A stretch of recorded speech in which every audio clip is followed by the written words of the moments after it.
Welcome back this week. My name is April, And my name is Maria. and we're going to be talking about social health today. We're going to be starting with a really cool quote from Brené Brown. She says, "Love belongs with belonging." So, a review of last week, we went over emotional health. Finding effective ways to express ourselves include having a creative or active hobby, verbalizing our wants and needs. Things like journaling can really help you to express yourself, art, and many more. If we do not become aware or address the ways we suppress our emotions, it may seep out in negative ways, such as engaging in unhealthy habits, becoming ill, having tension in the muscles, affecting mood and energy levels, and we may find ourselves isolating from people or environments that we care about or enjoy. Which brings us to the need to observe the state of our social health. All right, so we're going to talk about social health in a nutshell. So we survived as species by building tribes and communities. So this was back in, ancient times. And so we all came from, tribes, and it's a little bit different now, but somewhat similar because we still have our tribes. We have, some people, consider their biological families or, even extended families as part of their tribes, including friends or just anybody. But we all have like a group that we reconnect with. Yeah, and so it's important for us to assess our needs and identify people who could help us get our needs met. So we really depend on each other to fulfill a lot of things. Emotional support, laugh and having fun is also another need that we look to other people to get. Or even if it's just relaxing and having a good time together. So currently our social circles serve to do the same, kind of help us survive the day-to-day stressors. But it's now in less of a life or death kind of way versus, back then we were hunter and gatherers and we really needed to come together to feed ourselves and protect one another. But now it's just more of that, okay, you're here and we enjoy each other's company and you're helping me kind of relieve some of the stress that I have to deal with on a day-to-day basis. Yeah, I mean, we need socializing to thrive and to live, and it absolutely makes all the difference for our mental health and our physical being. And something too that kind of came to mind, I mean, in my social circle, I also include my little fur baby, so sometimes we include our pets also. So, social health. How can our mind and body tell us we need to reevaluate our social life? And what ways can our social life cause stress or help you thrive? And then we'll also be reviewing SMART goals for socializing. Yay. So let's focus a bit on depression, anxiety, and isolation when it comes to socializing. So when we talk about any of these things, they definitely impact our social life. For example, we're going to start with depression. When people experience depression symptoms or depressive symptoms, it most often includes low mood, being a bit lethargic, so just kind of not really caring about things or just not having a lot of things that what you once really liked to do, but now it doesn't really have that same impact. Negative self-talk. So these things can make it difficult for people to reach out in certain social gatherings. And then anxiety can work in very similar ways. So even though we're seeing different symptoms, we can arrive at the same kind of issue of isolation. So when we start to catastrophize certain situations, so thinking of the worst possible outcome, that can make us want to avoid certain situations like going out to meet with friends or family. Phobias are another part of anxiety. So having fears, maybe even specifically of going outside, can prevent you from socializing. And then having panic attacks. It's really scary to have a panic attack out in public. So that might prevent people again from reaching out and being able to socialize, whereas they might isolate at home because it feels like the safer option at that point. Yeah, I mean, having both depression symptoms and anxiety, sometimes they overlap. But even having both or one or the other, they can have feelings of being overwhelmed or just being disconnected from everybody around them. And, you know, when we do isolate ourselves, our minds and our bodies both react. And so what kind of reactions come with it? So sometimes our motivation just lowers. We don't have motivation to do much. Again, things that we really like to do at one point, we just don't want to do it. You know, low mood. So sometimes isolation causes our moods to, you know, just feel those moods of, or those emotions of like sadness or, you know, just kind of frustrations or, you know, just kind of things like that. Energy levels, those definitely get affected as well. Some people tend to get really sluggish or they just don't really want to do much. And then stress. So stress increases also. And so we are in the age of instant connection. So, you know, we do have everything at our disposal as far as electronics. We have our laptops, we have our tablets, we have our phones, you know, all of these ways that we can get connected. And it has been a really positive thing as of late with the pandemic.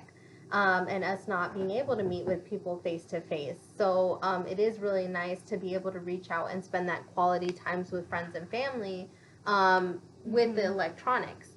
And so, you know, texting, voice chat, FaceTime, you know, all of these ways, social media, people can still be posting and keeping you up on their day-to-day.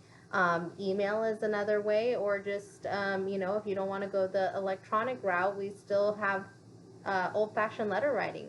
But there's all these ways that we're able to kind of still keep connected and socializing with others in a positive way. Yeah, so we're gonna now talk about how social media is used for the good. So social media is one area where you have to have limits and you have to have boundaries about who you are going to use it and who you will communicate with. And so when we talk about creating boundaries for, you know, just kind of a healthier and safer area, you know, just to connect with others, maybe, you know, these are just a couple of tips that, you know, we created.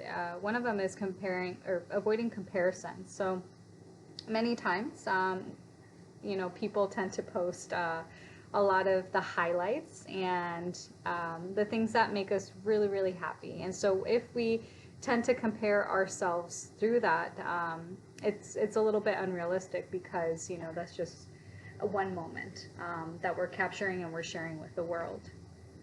Yeah, exactly. So that is their highlight reel. So getting into, you know, our overall well-being, we don't want to compare, you know, when we're having a hard time to what people are posting on social media because it is a very curated moment of their life. And so this can become a very unhealthy dynamic sometimes.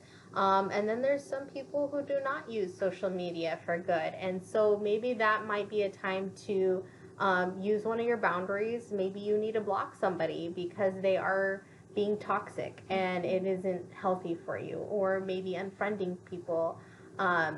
Or sometimes there's just like a temporary break that you can have and you can actually mute people where you just don't, they're kind of posts don't show up on your feed. But it is okay to use these things as long as they're being used in a healthy way where you're maybe even communicating with this person about why you need to use these boundaries because it is becoming harmful to you. Yeah, and, you know, in terms of setting those boundaries, if, you know, you were to think, maybe I do need a little break from social media, you know, maybe just starting off with setting a time that you're going to be using it. So some people, I know during COVID times, we're on our phones practically all day, all night. And so even just setting a limit, saying, you know, I'm just going to be on social media for so many hours of the day, so many minutes of the day, you know, just to create space to actually do other things to disconnect also, and maybe even connecting in another way with FaceTime, or there's a lot of other, just games where you can connect with your family and play games online. So it's not so much just on social media. And then another thing that we can focus on too when we're creating boundaries is just not really using social media to resolve certain conflicts with others. And I mean, there's so many reasons for that. One of them that I do want to say is because we are social beings, and we not only communicate with our words, we communicate with our body language, we communicate with our tone of voice, with our facial expressions, with our bodies. Sometimes we talk with our hands or with our shoulders. So when we are talking about something that creates conflict, it's best to do it in person. And so right now, if in person isn't, doable, doing it through FaceTime. Or even if you meet up 6 feet from each other, because that way we can read each other's cues. It's not just in, a text, or it's not just in a social media, because we tend to read with whatever mood we're on. And so if we're not in a good mood, we're going to read it as that. Yeah. So. And then just to make a point about being authentic. So, if you want to see change, you have to be part of the change. So if you don't, appreciate that people aren't being authentic and showing up as their real selves on social media, be that person who does that, and be that role model for other people. So we're not holding ourselves and others to really unrealistic expectations. All right, so connection does not have to be limited to people you already know. There's lots of ways that we can go out and connect with other people in the world. And I know that with the pandemic right now, that makes it a little bit trickier, but it's still possible. So there are still, events where you can meet people with similar interests. But maybe it's like a hiking group, and you do talk online and you meet somewhere to go have a safe hike with each other, 6 feet apart, masks on, and now people are getting vaccinated. It's not the cure-all, but it is a step in the right direction to keep you guys all safe, but still socializing. Mm-hmm. Yeah, and so another way that we can connect is joining a recreational sport. And so right now that things are, again, opening up, we can go to the park. And we see a lot of people out in the park just playing, just different sports, or, within the 6 feet rule. And then also there's a lot of people that are taking themselves out of the gym and outside to work out. And so that's another way that we can join those type of meetings, just to, just kind of connect in a nature setting. Yeah, and you can always create your own club or your own kind of group. Again, social media is a great way to do that. You create some sort of group on Facebook, and you guys get to discuss, whatever interests that you have, movies, TV shows, different kinds of sports, whatever it is. And maybe you guys have a Zoom meetup to talk about it, and it's not just, typing into a group chat. So there's, again, all these ways that we can connect with other people, especially through electronics. Mm-hmm. Another thing, small interactions can have a huge impact. So right now, going to the grocery store and just saying hello to the cash register. If you see someone outside, if you're taking your dog or cat or your bird out for a walk, saying hi to a friendly neighbor. Just going to church. So some people are starting to go to church, just kind of connecting in small gatherings definitely is helpful in terms of socialization. And then there's another option. A lot of people are needing help right now. So, volunteer your time to help others who are in need of your help. This can help boost your self-esteem. It can help teach you new skills, new lessons. And then maybe, who knows, when you're doing that, you are probably meeting people who share similar interests and values as you, and you can potentially have a new friend or some sort of relationship, maybe even if it's networking. Mm-hmm. Remember, we all crave connection. We're social beings. So socializing is not a one-size-fits-all. So this is important to keep in mind when we're thinking about our social health. So there's introverts and then there's extroverts and then there's people in between that lie on that spectrum. Yeah, and so we're going to focus on introverts first. So for introverts, social interaction is needed, but it can be draining after a while. So they may reach out less and need more time alone to recharge after socialization.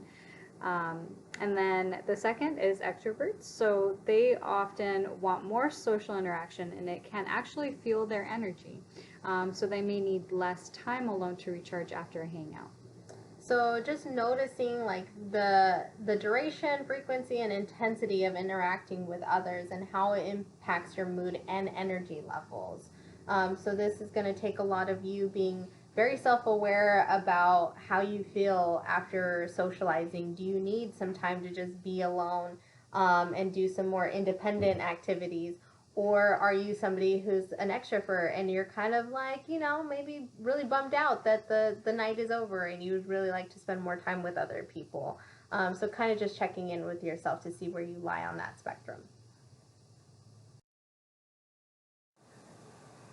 Okay, so we're going to focus on self-care now, but we're going to break it apart. So self-care ideas for extroverts. And so what are some ideas to continue that self-care for people that do need more social interaction? One idea is to volunteer in your community. So there's a lot of food banks, there's I'm sure that there's churches, there's a lot of homeless shelters that need volunteers. So yeah, if you need a little bit more socialization, volunteering in your community could be helpful. And then you can always just establish like a weekly hangout with friends or family. So if you want to go out for coffee every Saturday morning or take a walk, or if there's a happy hour, maybe in the middle of your week, just kind of to distress. But just making sure you kind of have that on the books and know that you're kind of getting some of that socializing in. Another thing, that we talked about before is joining a group class, joining a gym. Maybe it's a gym outside, doing some type of team training online on Zoom. So just joining some type of group that can be very helpful as well. And going solo, so explore your city or plan a trip.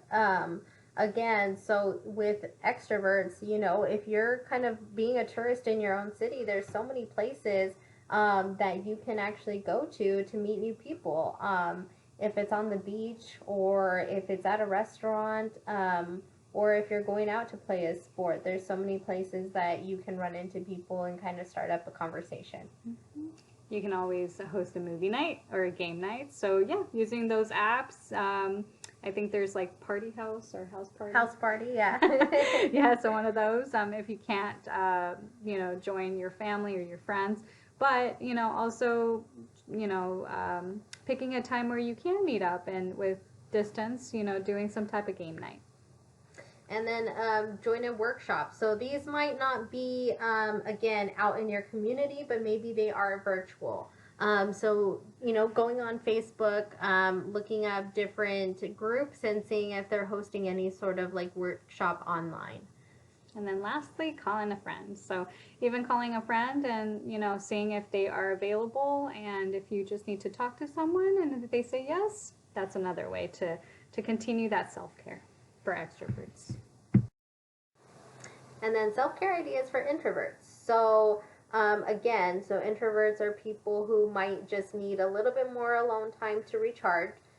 So going out in nature, like taking a hike or a walk by yourself just to kind of be out in a peaceful setting can be a really good thing for somebody who's maybe more of an introvert. Yeah, another one would be reading a book. So some people really like the hobby of reading a book by themselves. There's a quiet space and just kind of recharging in that way. Yeah. And, picking up a hobby or a craft again. So this is more of an independent kind of activity, but it can be something that is, brings you a lot of joy and kind of gives you that alone time to recharge. Oh, this one's good. So turning off electronics. putting your phone away, TV away, everything away. So yeah, so for introverts, sometimes just disconnecting socially with the electronics is a good way to recharge. And then independent workouts and sports. So maybe you don't want to take kickboxing in a group setting. Maybe you just want to do one-on-one training, and that's okay too. And so looking into what your gym offers as far as like maybe more individual training. Yeah, and then lastly, going solo, taking a trip, taking yourself on a date. And so getting in a car and a bike, or just even walking and exploring your city, or even just driving to other areas of your city to, just have you time. All right. So, how do you check in with your social health? How does social media impact your life? And how do you keep a healthy relationship with social media? And then again, checking in with yourself. Are you an introvert? Are you an extrovert? Or somewhere in between, which is the ambivert? And so all of these questions can help you come up with a SMART goal for yourself. So SMART goal for social health. So be specific. Do you have any goals for social health, Maria? I really liked the turning off the electronics one. Okay, I okay. think I fall more into the introverted spectrum. And so specifically, I would like to turn off my phone. Okay. And so when I think measurable, is it measurable? Yeah. So how long do I want to turn off my phone? Well, I need to figure out a day that I don't have a lot of responsibilities. So maybe on the weekend. So I'll probably turn it off on Saturday and Sunday. Okay. Is it achievable? I think so. Yeah. that could come as easy for me. And then realistic and resource. So if it's realistic, yeah, it's definitely realistic. Sometimes when my weeks are filled with a lot of stimulation from the outside world, realistically, I would need a little bit of time to disconnect. And then is it time limited? Yeah. So I decided that I wanted to do it on days that I don't have responsibilities like work or, contacting others during the week. So yeah, that's my SMART goal. I like that. All right, and next week we're going to focus on spiritual health. All right, guys. So thank you again for joining us on social health. And my name is Maria. And my name is April, and you can find us on social media. So we're on Facebook and Instagram, and we give weekly tips Monday through Friday about wellness. So if you want to learn more, you can check us out there. See you then.